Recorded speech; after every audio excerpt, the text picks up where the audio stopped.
مثال میخوام یه فرمول حرفه‌ای بهتون یاد بدم. داده های فروش من اینجا وجود داره، من فقط قسمت دیت رو نیاز دارم و قسمت سرچ را. میخوام 3 روزی که بیشترین فروشم رو داشتم رو استخراج کنم. مثلا بگم توی این 3 روز بیشتر از بقیه 3 روزهای پیوسته من فروش داشتم. چه کار میکنم؟ میام اول فرمولم رو ساده مینویسم، میگم که یونیک A دو نقطه A رو به من نمایش بده. اوکی. این قسمت تاریخ هست. علت این که به این صورت نمایش داده میشه اینه که هر تاریخ پشتش یه عدده. پس به این صورت من ببینم. این طرف در میام میگم که این تاریخی که اینجا به من دادی، حالا شارپ هم بهش اضافه میکنم، به علاوه 3 میکنم. فقط برای سادگی اینو میکنم A2 برای اینکه اون خطا رو نداشته باشم. اینم میکنم A1000. پس کنیم داده ما از A2 تا A1000. خب این فرمت هم اعمال میکنم روی سلول کناری. پس این تاریخ 3 روز بعدش میشه این تاریخ 3 روز بعدش میشه این و همینطور الی آخر. میام اینجا یه دونه سام ایفز میگیرم روی ستون F به شرط اینکه ستون A بزرگتر مساوی باشه، اینو میذارم توی دبل کوتیشن، بزرگتر مساوی باشه از سلول H2 علامت شاه و همینطور A دو نقطه A کوچیکتر مساوی باشه از این سلول I4 و اینم دوباره میذارمش توی یه دونه شارپ میذارم آخرش و اینتر کنم. الان داده ها رو داریم اینجا میبینیم. میتونم ماکسش رو به صورت هایلایت کنم با کاندیشن فرمتینگ یا میتونم اینجا بگم ماکس این ستون رو به من نمایش بده. در واقع این ماکس اون ستونه و اینجا میتونم با استفاده از ایکس لوکاپ بگم که این رو سرچ کن توی این ستون و این ستون، حالا این دوتا ستون رو به من خروجی بده. ایف نات و حالتهای دیگر رو نیازی ندارم، فقط میذارمش توی اگزکت مچ.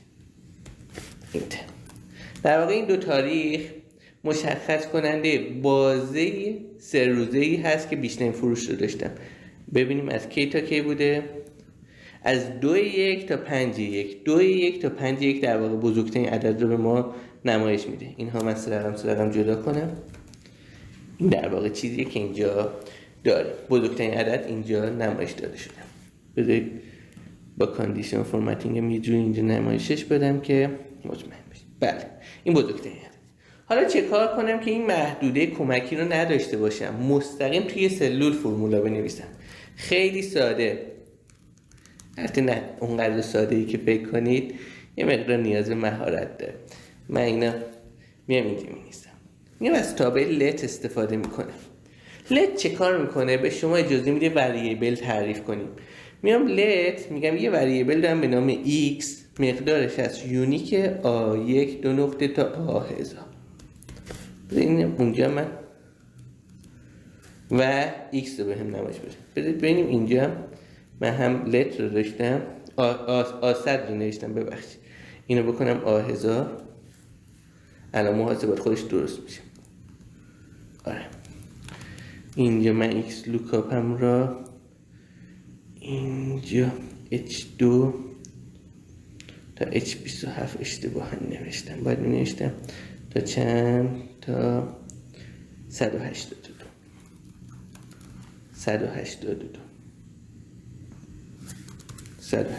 اوکی. بله.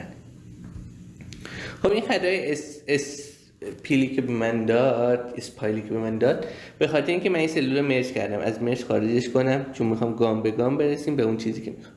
خروجی این در واقع A1 نه A2. خروجی این در واقع میشه همین ستونی که اینجا داریم.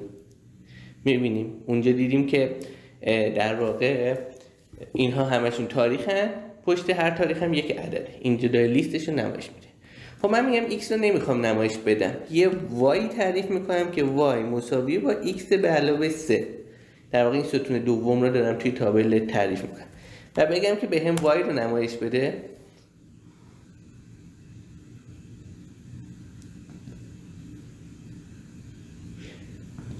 اینجا نباید بنویسم y مساوی، ببخشید اینجا بنویسم x به علاوه 3. درست شد. y رو داره به من نمایش میده. الان من میخوام این ستون رو الان محاسبه کنم. چطوری این ستون رو محاسبه میکنم؟